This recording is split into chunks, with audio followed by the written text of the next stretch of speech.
Hello friends, আমি জয়া পারমিতাস কিচেনে আপনাদের স্বাগত।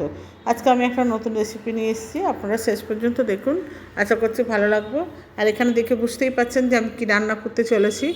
তো যাই হোক, রেসিপিটা বানানো যাক। আমি এখানে একটা লাউ নিয়ে নিয়েছি, লাউটা কেটে আমি ফালা করে নিয়েছি।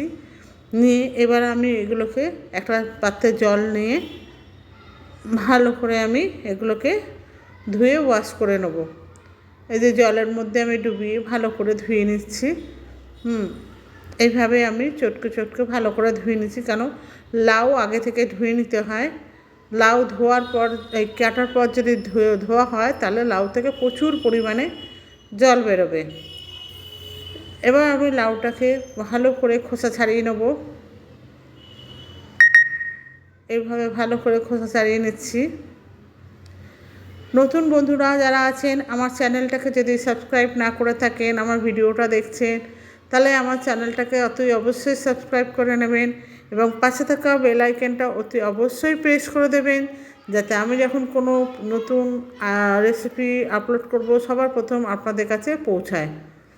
আর পুরনো বন্ধুরা যেভাবে এতদিন পাশে আছেন সেইভাবে পাশে থাকবেন আশা করব, এবং প্রচুর প্রচুর পরিমাণে শেয়ার করবেন, কমেন্টস করবেন, লাইক করবেন। এইভাবেই আমার পাশে থাকবেন। এইভাবে লাউগুলোকে আমি টুকরো করে কেটে নিয়েছি। এবার আমি এটাকে ঠিক আলু ভাজা যেভাবে কাটে সেইভাবে আমি লম্বা লম্বা করে কেটে নেব। এইভাবে কেটে নিচ্ছি।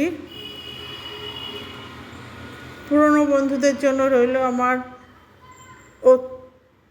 আন্তরিক ভালোবাসা এবং শুভেচ্ছা, আর নতুন বন্ধুদেরও তাই। আপনারা আমার পাশে থাকবেন, এতদিন সাপোর্ট করেছেন, এইভাবেই সাপোর্ট করবেন আশা করব। এইভাবে আমি সমস্ত লাউগুলো আস্তে আস্তে আস্তে আস্তে করে খোসা ছাড়িয়ে নিয়েছি, নিয়ে আর টুকরো করে পুরো লাউটা আমি কেটে নিচ্ছি। আশা করছি আপনারা দেখতে পাচ্ছেন আমি কিভাবে কাটছি, সেটা বুঝতেও পাচ্ছেন আশা করি। এভাবে লম্বা করে প্রত্যেকটা পুরো লাউটা আমি কেটে নিয়েছি টুকরো টুকরো করে। এবার ওভেনে একটা আমি কড়াই বসিয়ে দিয়েছি। কড়াইতে কিছুটা তেল দিয়ে দিচ্ছি, 2 চা চামচের মতো তেল দিয়ে দিয়েছি। দিয়ে তেলটা গরম হয়ে গেছে।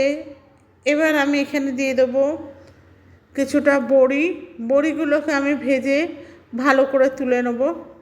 একটু লাল করে ভাজবো, কেন নরম ভাজলে বড়িগুলো গলে যাবে। তাই আমি বড়িটা ভালো করে লাল করে ভেজে আমি তুলে নেব। বড়িটা আমার লাল করে ভাজা হয়ে গেছে দেখুন। এবার আমি একটা পাত্রে তুলে নিচ্ছি। এবার তেল তো নেই, তাই জন্য আমি আবার একটু তেল দিয়ে নেবো কড়াইতে কিছুটা তেল দিয়ে নিয়েছি। দিয়ে তেলটা গরম হয়ে গেছে। এবার আমি এখানে 1/2 চা চামচের মতো রাঁধুনি দিয়ে দিয়েছি। রাঁধুনিটা ভাজা হয়ে গেছে। আমরা লাউয়ের তরকারি করলে রাঁধুনি দিই, এখানে জিরেও চলে এবং সর্ষেও চলে। আমি 1/2 চা চামচের মতো আদা, থেতো করা আদা আর একটা শুকনো লঙ্কা ফোড়ন হিসাবে দিয়েছি। তবে আমরা রাঁধুনিটা ইউজ করি, রাঁধুনির গন্ধটা আলাদা, সেজন্য আপনারা সবাই বন্ধুরা আপনারা রাঁধুনি ব্যবহার করে রান্না করবেন, দেখবেন খুবই সুস্বাদু লাগে খেতে। এবার এটা আদাটা ভাজা হয়ে গেছে, আদার কাঁচা গন্ধটাও চলে গেছে, এবং আমি যে লাউগুলো টুকরো করে কেটে রেখেছিলাম সেই লাউগুলো এবারে আমি এর মধ্যে দিয়ে দিচ্ছি। সমস্ত লাউগুলো দিয়ে দিয়েছি।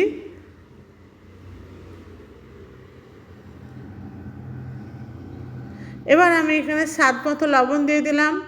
আপনারা আপনাদের মতো লবণ দিয়ে নেবেন। আমি স্বাদ মতো লবণ দিয়ে দিয়েছি। আর দিয়ে দিচ্ছি 1 চা চামচের মতো হলুদ গুঁড়ো। দিয়ে ভালো করে এগুলোকে মিশিয়ে নেব।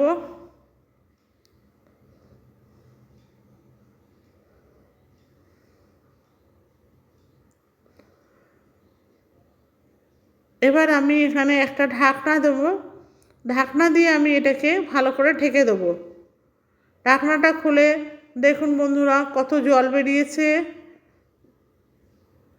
ঢাকনা খুলে দিয়েছি। এবার আমি এখানে দিয়ে দেবো কিছুটা পরিমাণে, মানে 1/2 চা চামচের মতো জিরে গুঁড়ো, আর হাফ চা চামচের মতো ধনে গুঁড়ো,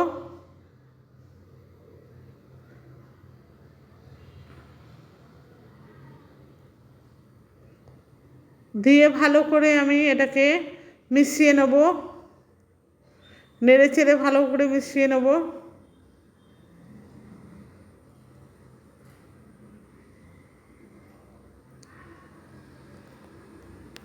আমি আবার এখানে একটা ঢাকনা দিয়ে ঢাকা দিয়ে দেবো। দেখুন কত জল বেরিয়ে গেছে, এবার আরও বেশি জল বেরিয়েছে আগের থেকে। এবার আমি 2-3টে কাঁচা লঙ্কা চিড়ে এর মধ্যে দিয়ে দিচ্ছি।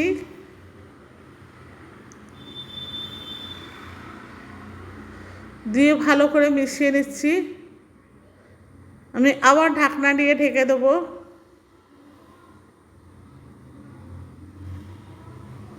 ঢাকনা খুলে আমি ভালো করে নেড়ে নিচ্ছি।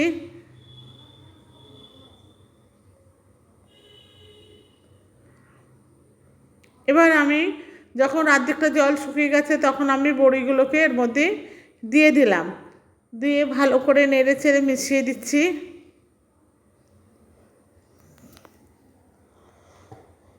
ভালো করে মেশানো হয়ে গেছে, আমি আবার ঢাকনাটা দিয়ে দিলাম। লাউটা শুকিয়ে গেছে দেখুন বন্ধুরা। এবার আমি এখানে একটু মিষ্টি দিলাম, কেন লাউয়ের তরকারিটা একটু মিষ্টি দিলে এর স্বাদটাকে বাড়িয়ে দেয়। তাই আমি সামান্য এক টেবিল চামচের 1/4 আমি দিয়েছি চিনি, বা আপনারা 1 চিমটে বলতে পারেন। দিয়ে চিনিটা দিয়ে ভালো করে আমি মিশিয়ে নিয়েছি। আমার এই রেসিপিটা হয়ে এসছে। আমি এখানে লঙ্কার গুঁড়োটা দিইনি, লঙ্কার গুঁড়োটা আমি লাস্টে দিলাম। যেহেতু কাঁচা লঙ্কা আগে দিয়েছি, কাঁচা লঙ্কার ঝালগুলো পুরোপুরি মিশে গেলে তারপর আমি লাল লঙ্কাটা অ্যাড করেছি। আপনারা লাল লঙ্কাটা আগেও দিতে পারেন, কিন্তু আমি লাস্টে দিয়েছি। আমার রেসিপিটা হয়ে গেছে।